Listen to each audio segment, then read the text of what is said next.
queries, we try to filter them. There have been queries which have been otherwise answered by both the speakers.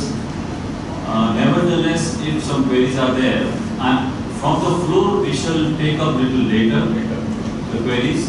First of all, we will take up the queries, the person who have taken the pen to give the queries. So first we'll take up those queries, and thereafter we'll take up the queries if still that those remains unanswered. The first issue is regarding the eligibility, which as per section 196, there is a clause E which says that if the notice is issued, alright, we welcome the dignitaries from the department, the member, the member Rishit Singh from CBDT, we welcome her. We welcome the Principal Chief Commissioner, Mr. Saxena.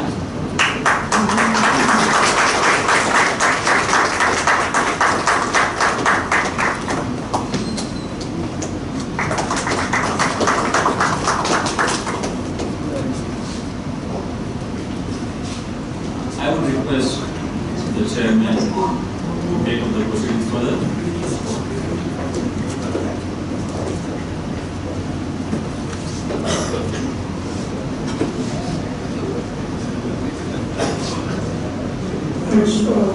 Since we have the dignitaries with us now, I have a pleasant task to introduce the dignitaries who will join now. Yes. I would first like to introduce before you Ms. Rishi Singh, who is a member of CBDT. She is an IRS officer of the 1979 batch and presently a member of the Central Board of Direct Taxes in the section of Personal and Vigilance Department. She is in charge of the Mumbai division, so very appropriate person to be with us at this forum. And she has in fact been earlier posted in the city of Mumbai only as DIT exemption and also as CIT deputy.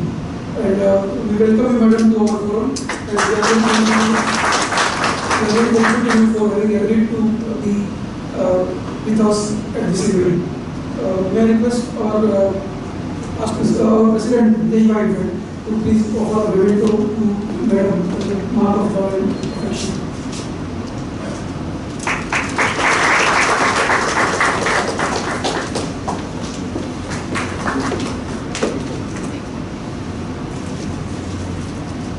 We also have with us the Principal Chief Commissioner.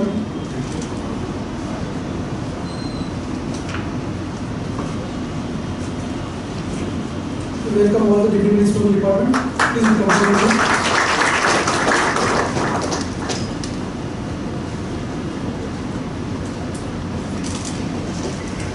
We also have with us the Principal Chief Commissioner of Mumbai, Shri D.S. Saxena. Saxena sir is also an IRS from 1979 batch. He has been a graduate from Allahabad University in Mathematics, Statistics and Economics in 1975. Thereafter, he also completed Masters in Mathematics in 1977 and also LLB General from Bombay University.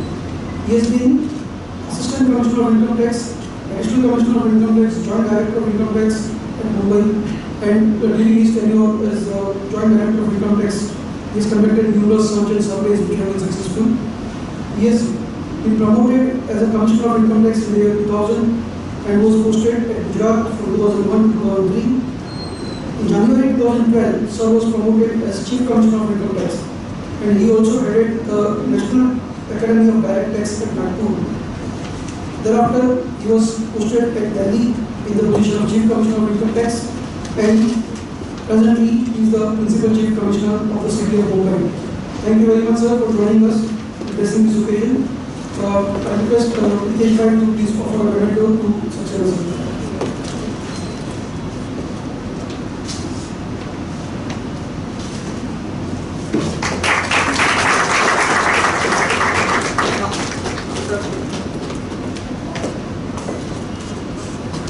We are indeed fortunate that some of the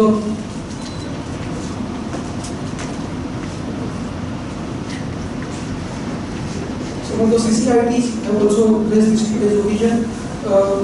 We have requested them to be part of this meeting and they are here with us. may I request our past President Vipin Bhai to please welcome Shri S.K. Anand with the flower bouquet.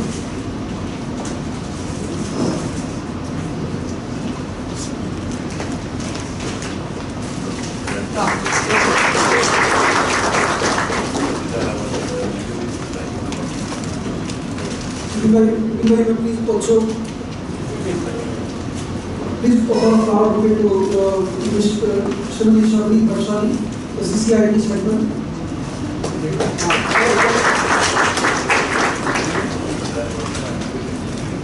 I request our past President Shri Ajit Wadekar to come forward. And please offer a flower bouquet to Shri D.K. Mishra.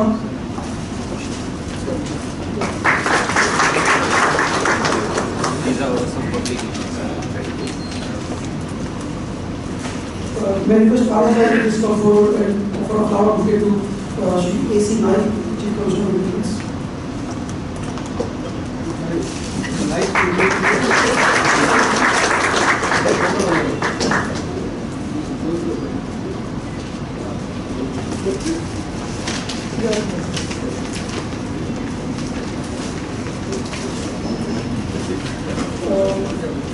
Since members' ability Mr. Vijay is with us, we would like to have words of wisdom on this subject of economic disclosure scheme. Madam, please share your views with us. Thank you.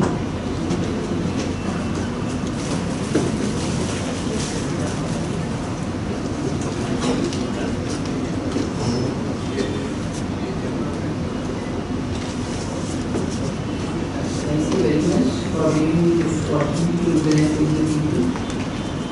By now, everyone knows about this income declaration scheme by heart. You might have gone through this scheme so many times, understanding it, explaining to your clients. So I would not go into the details of that scheme.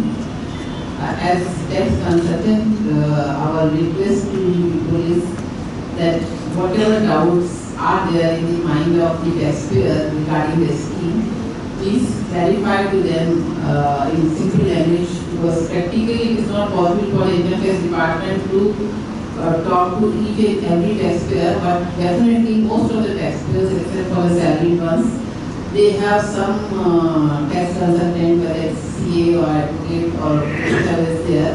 So greater responsibility is on you people to explain the scheme. The success of the scheme also depends the way you explain, the way you clear the doubts about the intentions of the department, how we are going to maintain confidentiality, how we are going to maintain the promises which we have made regarding new inquiry, not sharing the information about the declaration.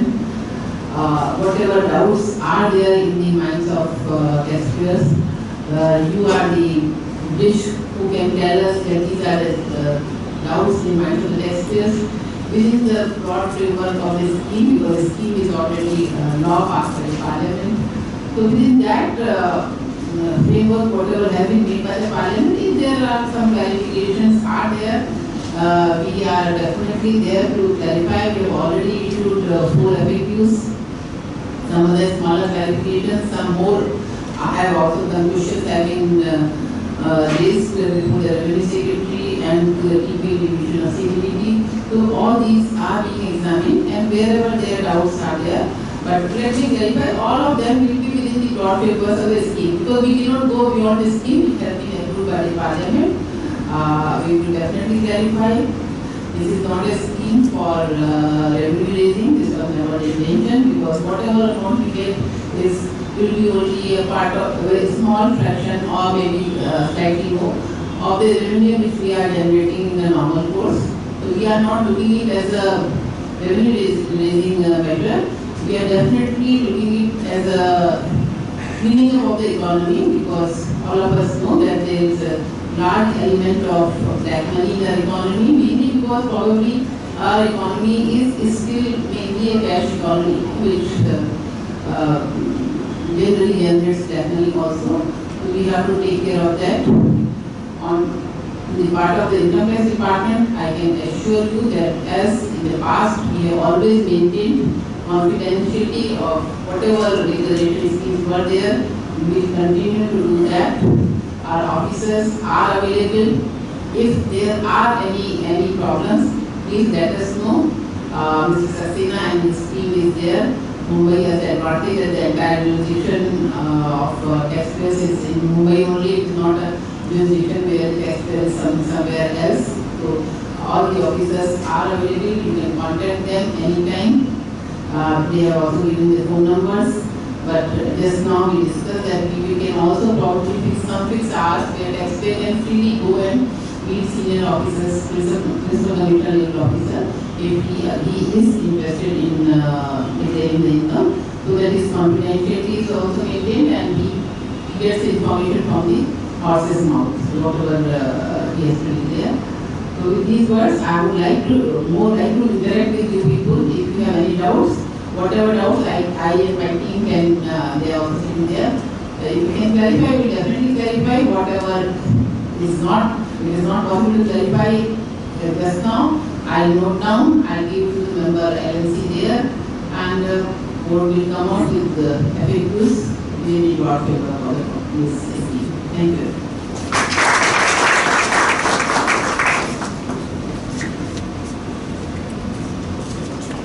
Thank you, madam. Before I request Saxena sir to address us, I just reached out to recognize the presence of Sri Rakesh Mishra. May I request our Vice President Ajay Singh to please offer a minute to Sri Rakesh Mishra.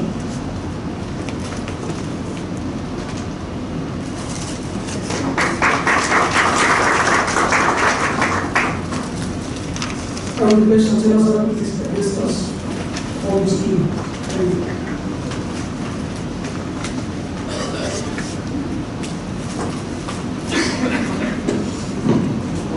Dr. K. Ram, Shri Hitesh Shah, President of the Chamber of Tax Consultants, Madam Rishi Singh, members of the legal fraternity, my colleagues, friends, ladies and gentlemen. I am very thankful to Mr. Shah for having invited me to this gathering. Actually, as Madam Singh has said, the IDS scheme is well known to all, but probably the motive behind the scheme is not so clear to many people. As we all know, it is a flagship scheme of the Government of India. Our Prime Minister has referred to it in his Mann Ki Baat and some other forums also. This scheme is basically to clean up the Indian economy so that we can complete our transition from a developing country to a developed country. For a country to be developed, we have to have clear systems, clear and clean business environment, because otherwise people from other countries will shy away from doing business with us. They will, as they say, there are many wheels within wheels in India, and it's very difficult to carry on business here. So we have to develop a transparent system so that everything is what it appears to be. So ideas is, I step in this direction. If all the hitherto undisclosed income is declared, we will have clean balance sheets. All the assets and liabilities would be fully reflected. Anyone will know what is the worth of the individual or of a corporate or other entity, which would be for the good, because if we have money in the balance sheet, we can use it for expanding our business, for taking credit from banks, because if there is no money in the books of account, but there is money, cash available, then probably the cash would be spent in conspicuous consumption, which would not benefit anyone. So it is better to have the money upfront, and this is the rationale of the scheme. So it would contribute towards nation building, because there are many studies which say that much of India's GDP is being concealed, and consequently we are not progressing at the rate we should progress. So this scheme would clear this anomaly, and we would have a very vibrant and open economy. So this is what we should aspire for. The scheme, I won't discuss the scheme in detail, but I will only say that the scheme is very simple. There is form number 1 in which a declaration has to be filed. Then the commissioner would compute the tax payable in form number 2, and after depositing the tax, you have to file form number 3, and then the immunity certificate would be issued to you in form number 4. So this is all that is to the scheme, but at the same time, all businesses are different. They have different modus operandi, different financial. So it is for the tax consultants to advise their client in what way declaration should be made, and what is the amount of declaration, amount of the money which is being held by them and which has to be declared. So this is your role. The board has issued a number of FAQs on the intricacies of the scheme, and more FAQs can also be issued if there are genuine doubts. So we are all very serious about the scheme. We want to promote it, and we want to request all of you to help us in implementing this scheme. Thank you.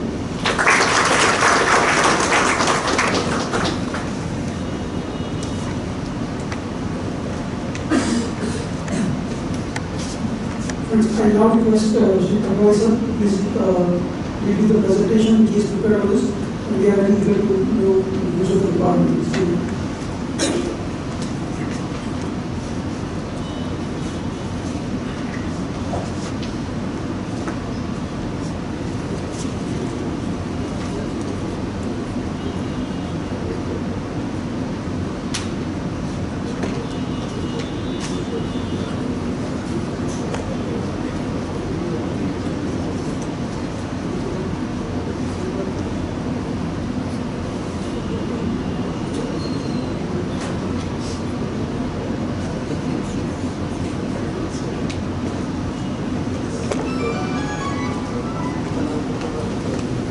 Honorable Member CBDT,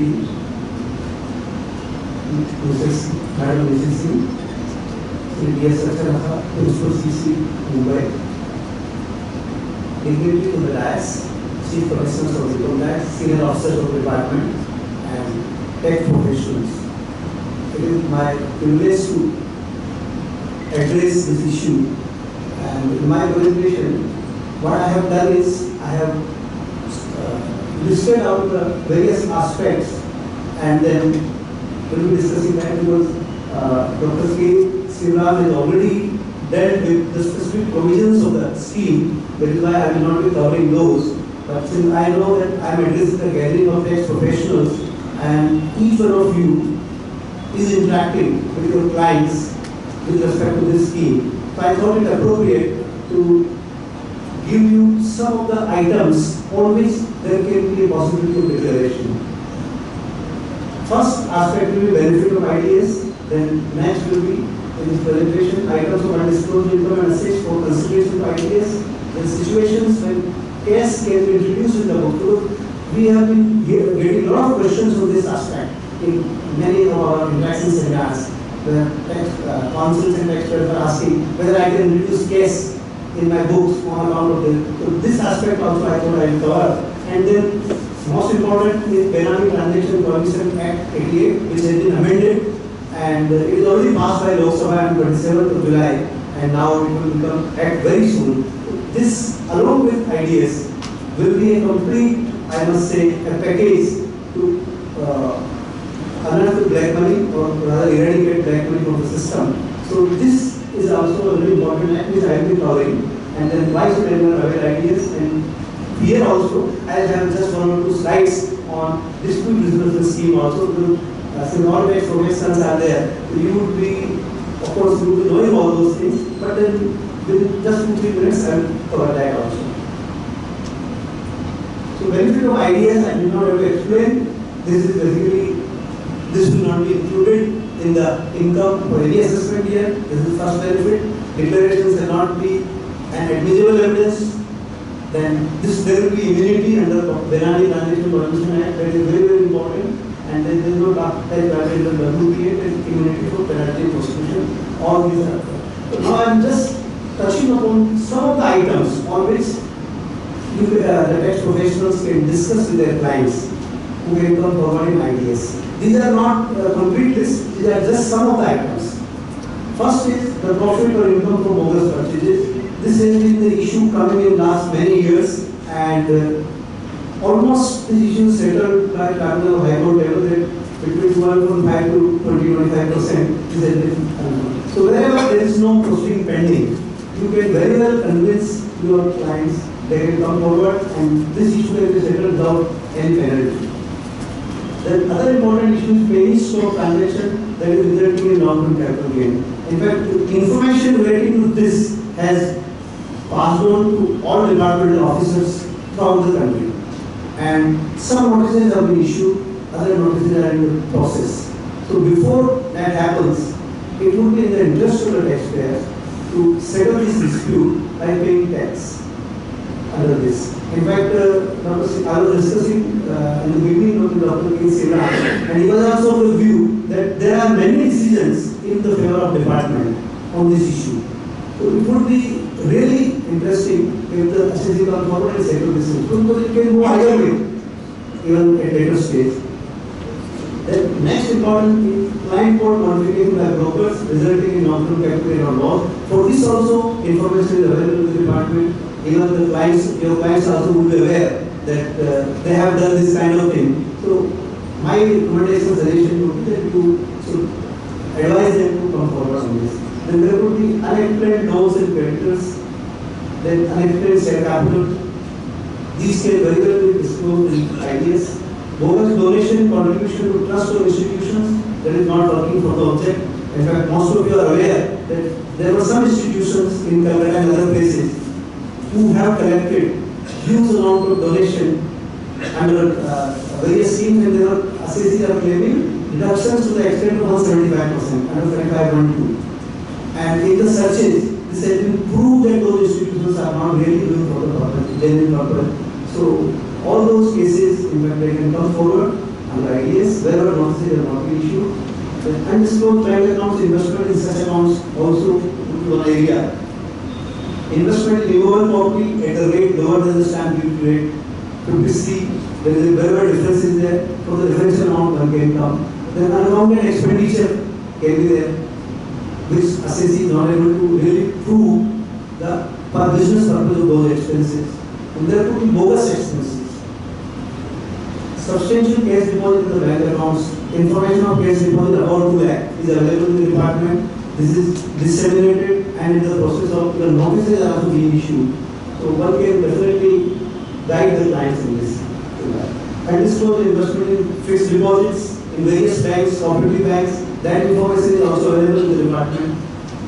Investment in shares, that also is available because we have been collecting information on AIR, CIB, mutual funds, land building, etc. Any claim of deduction or exemption not allowed as per law. Even whatever claims have been made by the assessee in the return of income, if that claim is not allowable on facts or in law, that can also be withdrawn under IDS. And profit on account of production or sale, unaccounted production or sale, profit element can be disclosed. Then interest or other income earned but not disclosed in return filed. Deemed gift under 56, 177A, 7B not offered for tax. this is an opportunity that these can be disclosed here. Income to be clubbed but not clubbed. Any asset purchase, these last three are very important. And I will be discussing Benami for transition project with reference to these three items. Any asset purchased in Benami names, then investment or transactions in Benami names, and fictitious Benami dummy account in share brokers. In fact, some of you may have clients, share broker clients also, and in those cases, there are dummy accounts. Those are covered now by the Benami transaction. I will be discussing that. So these are some of the items, around 20 items I have listed, which you people can see in the case of your clients, and they can come forward in ideas. Apart from this, there could be many other items, other issues, other incomes, which can be considered. The situations in which cash can be introduced in the books. This is just a general overview. I don't know whether it is 100% true or not. You are accounting professional, most of you. You will know better than me. But then, first item is when income is disclosed on account of disallowance of expense or reduction, probably you can introduce case in the books. Wherever expense is disclosed like bogus purchase or bogus commission, there is inherent belief that the check is given, case is received. So on that account only you are coming under ideas. So you can very well introduce cash to that extent. Then when profit on account of unaccounted production or sales is disclosed, to that extent, the cash can be introduced to that account. The disclosure in respect of credits in the balance sheet does not result in cash.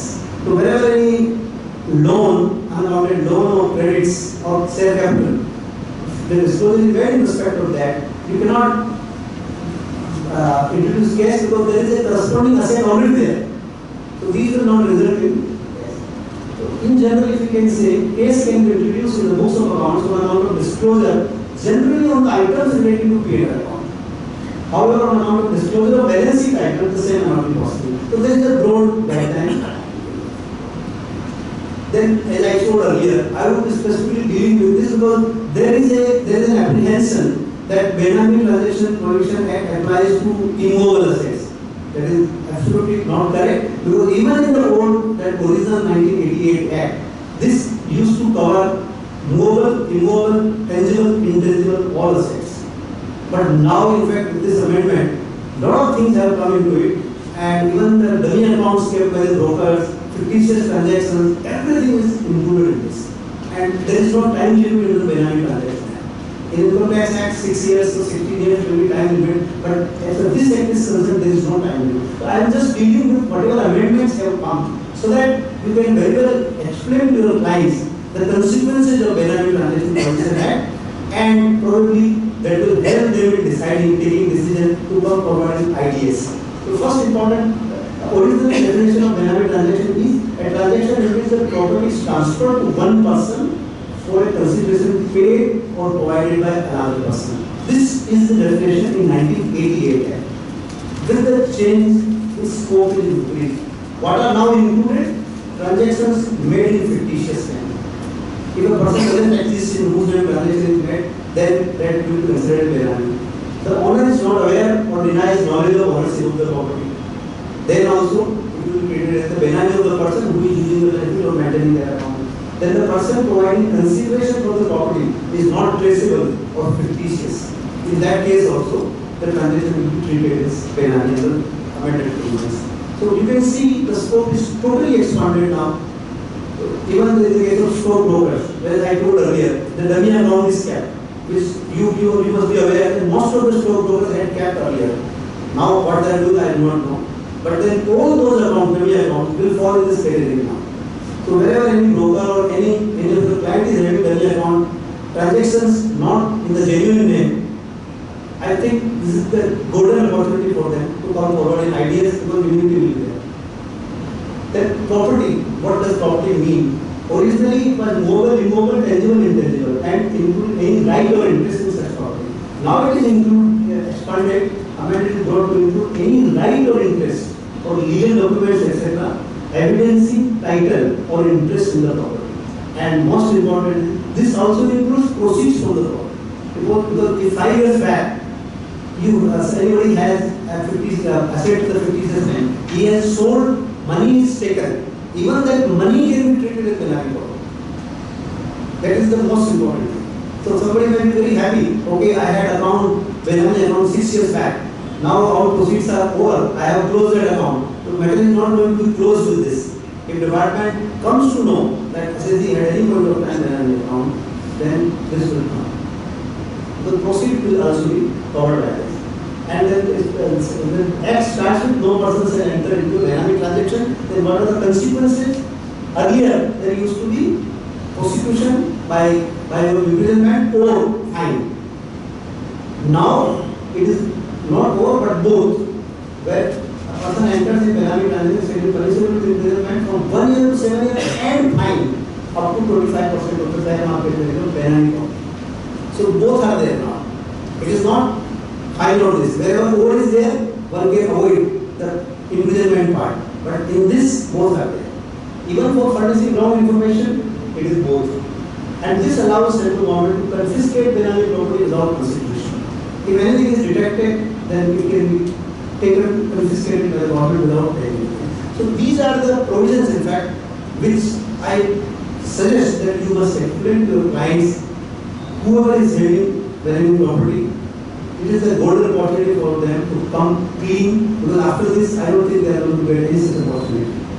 Because prosecution for the person is much more rigorous and difficult to handle than paying the taxes. Then why should anyone avail this scheme? The first 197C, which had been discussed earlier, I will not discuss it again, that even the old years can come. Then second is digitization. Government has used database, as I told you, all kinds of information is available with us, which will be going to be used in future. Then amended Benami Transaction Act will apply in all states in investment in Benami names, and searching and survey will detect and disclose income and asset. And this is the last important point. These are the things which should really inspire your clients to come forward. Then already the case Imran has explained that 45% is not higher. And I am very happy that you got the best professional advice from him on this aspect. He conveyed very clearly that 45% is just nothing to get clean from all this. Then now I just cover briefly dispute resolution scheme. It was introduced with effect from 1/6/2016 and will remain till 31st December 2016. This only requires appeal should be pending as on 29/2016. And there are two aspects. Up to 10 lakh tax dispute, only interest in tax up to the rate of assessment. Beyond 10 lakh tax dispute, 25% penalty is also included. And in the case of penalty appeal also, 25% penalty has to be paid and then get settled the dispute. Application is to be given form number 1, concerned PCID will issue form number 3, determining the tax liability, and it is to be paid in 30 days. On payment, PCID will issue form number 5, and then appeal will be treated as having withdrawn. So this is a very, very simple scheme. In fact, in my one of the charts, I have received some applications, and immediately I have already issued the certificate, the form number 3, determining the tax liability, and I am sure that it will be over in the next 1 month. So this is very simple, and wherever any such disputes are there, you all being professional, probably it will be of great interest to you. You should really go for this also. So this is my presentation. Thank you.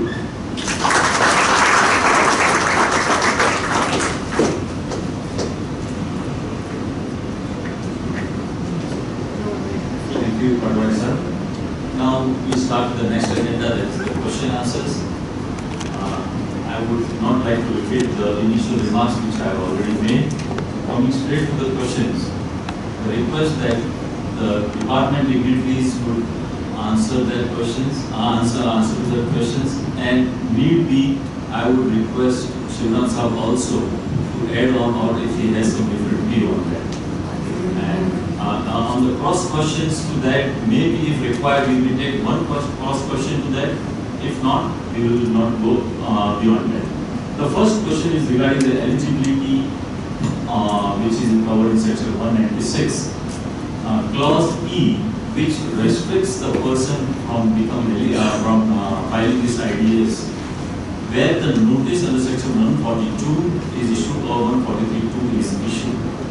Now that the limited scrutiny notices have already started coming, though the issue would be very limited, but still the person becomes ineligible if we strictly interpret the wordings of this section.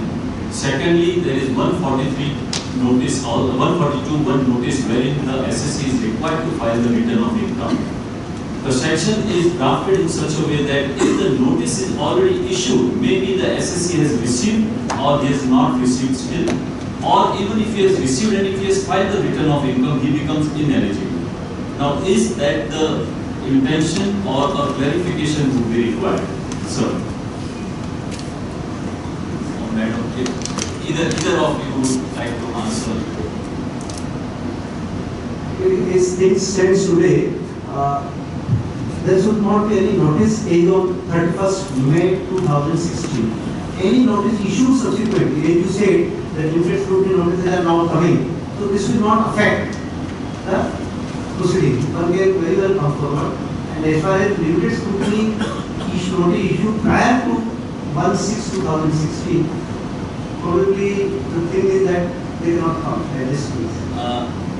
If I have to read the provision, it does not talk about the date, cut-off date, sir. It takes. Here is the provision, if you could just. Or if an effective would come out. Effective is already given. There is an effective on this. It is already answered that proceeding to be pending on pending on 1/6/2016. It is already answered. There is an effective. We are talking about the issuance of. Sorry, ma'am? Issue versus served. Whether the notice is issued. No, not only issued and served. One is of course issued and served also, and the second one is even if it is only even if it is served, and the return of income is filed, Once it is served, then before that date, then after. and the return of income is already filed. After the service. No, before serving the notice. 143(2) notice. The question is if 143(2) notice is issued and this person has already filed the notice, but now limited scrutinies are there. So and the notice is received today. Now whether he will be eligible for the scheme? There are two issues. One issue is regarding the limited scrutiny. The second issue is regarding filing of the return of income. Because the section says 142. Any notice issued under section 142 or under section 143(2). So there are two things. One is 142. So a return of income which is required to be filed if a notice is issued saying that, assuming it is the department is not aware that the SSC has filed the return of income, he becomes ineligible or no mistake of his.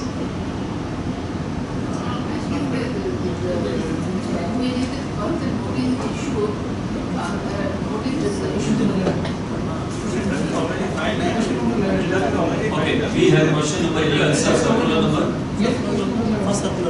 First circular? Dated date? Circular number 13, question number 12. Circular number 20, dated 27 June. Question number 27 June.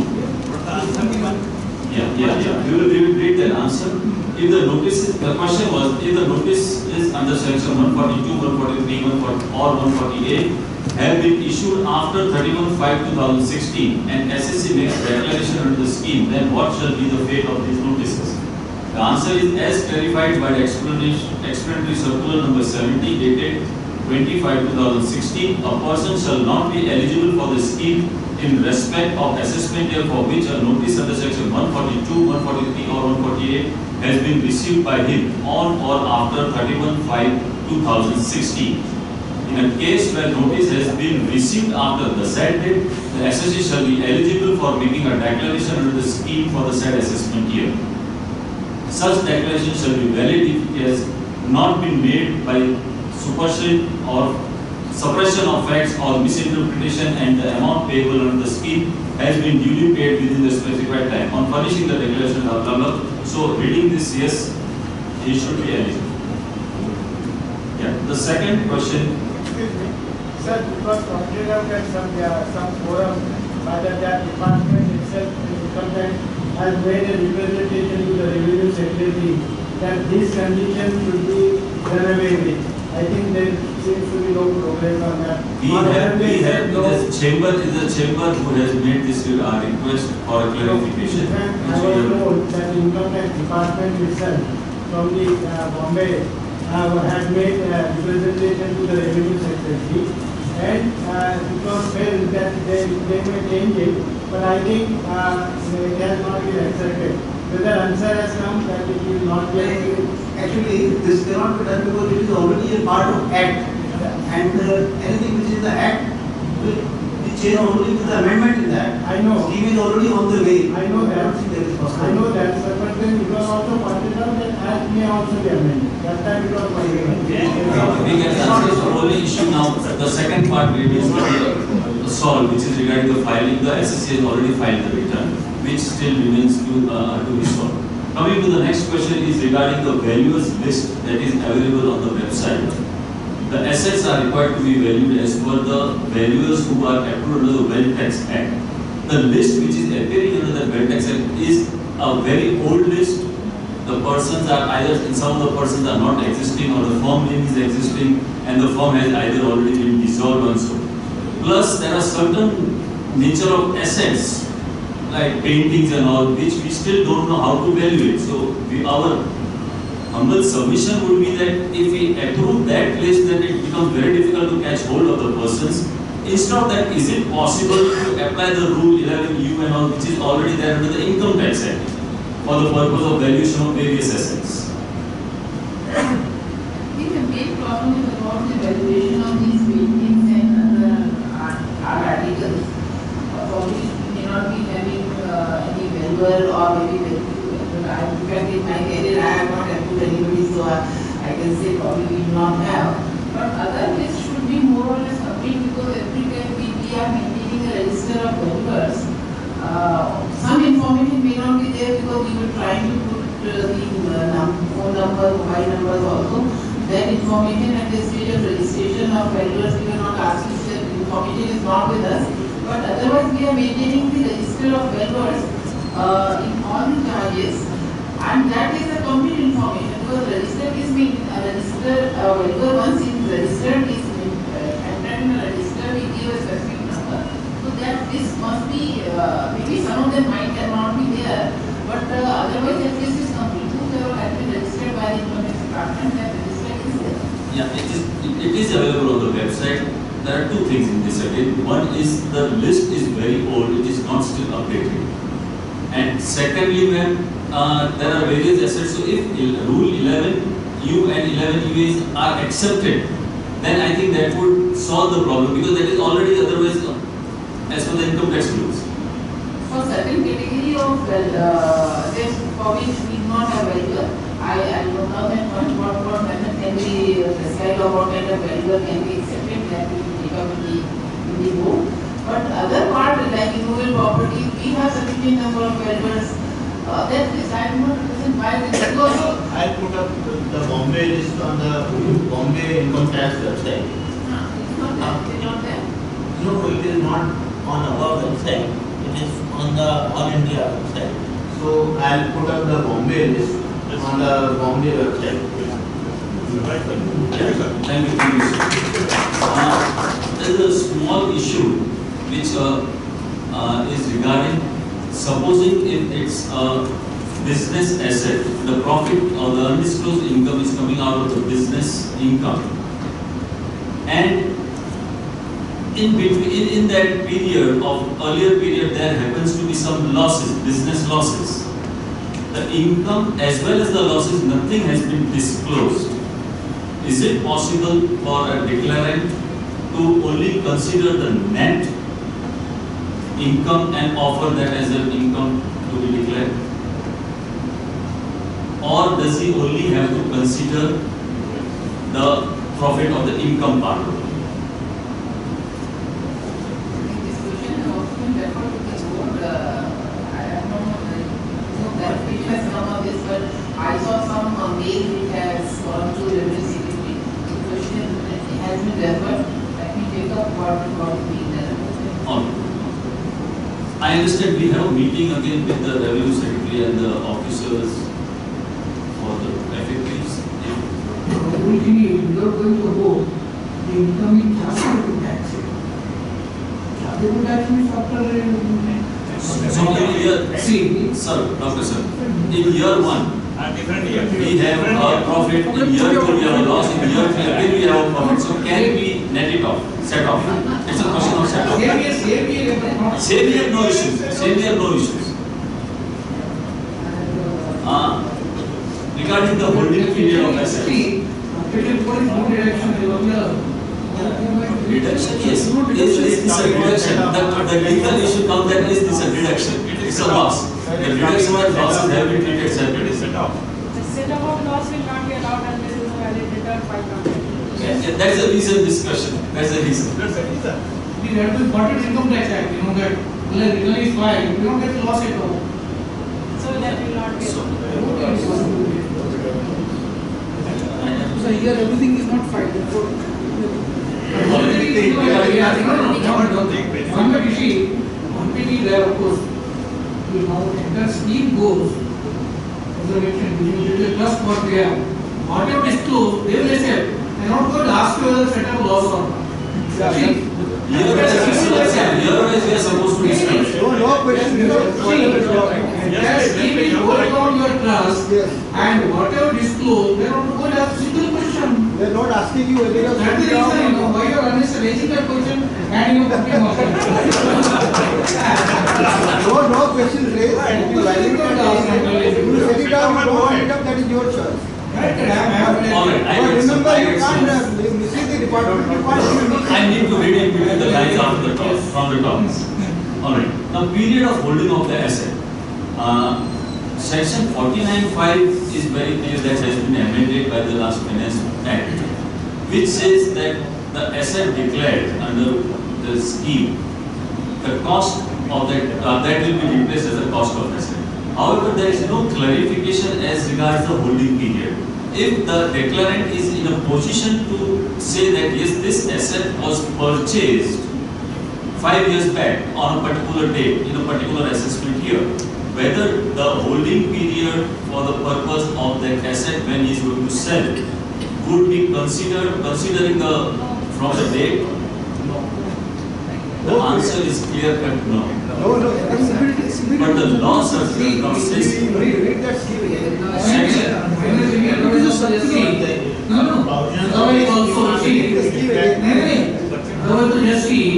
they are giving you the cost of what declared immediately. What is cost to declare, that is the cost to you. That is the cost. I appreciate you honest the cost, sir. The cost we agree that it is a 1 CR what I have declared. The asset which was purchased of that which is declared, the cost before 5 years was 25 lakh rupees. Still I am paying and the cost will be 1 crore. Whether that 1 crore indexation I will get or if I am selling it, Certainly not. No question will exist at all.